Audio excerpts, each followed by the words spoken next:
Du spectacle sur la glace, mais aussi en tribune. Près de 2600 spectateurs se sont massés dans la patinoire de l'Alp Arena hier soir.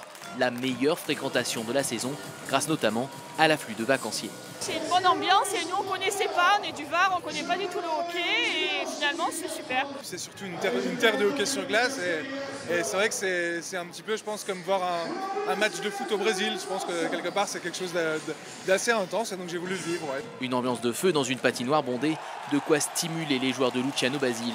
Moins d'1 minute de jouer et déjà un premier but sur leur première tentative. Si les Aigles recollent rapidement au score, la fin du premier tiers-temps est à sens unique. Les Gapençais inscrivent 3 buts sans réplique. C'était très important de gagner ce soir. On appelle ça des matchs à 6 points, parce qu'ils étaient 3 points derrière nous, donc il fallait les mettre à 6 points d'écart. C'est une bonne chose de faite. Dès le début de la deuxième période, les Azuréens décident de changer leur gardien.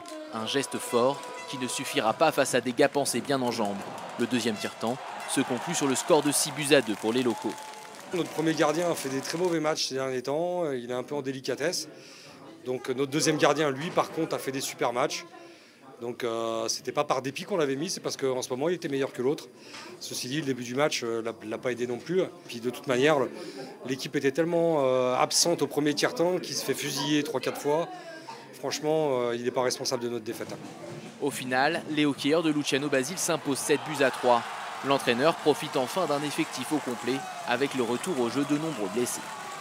C'est encore perfectible, mais on apprend à jouer à 4 blocs parce qu'on a joué à 3 blocs et demi toute la saison et il faut écouter les chiffres, c'est pas facile. Les joueurs doivent accepter tous de renoncer un peu de temps de jeu. La fin de semaine s'annonce difficile pour les Gapençais avec un déplacement à Grenoble vendredi et la réception de Mulhouse dimanche. De leur côté, les Niçois accueilleront Lyon avant de jouer à Bordeaux, 2 adversaires directs au classement.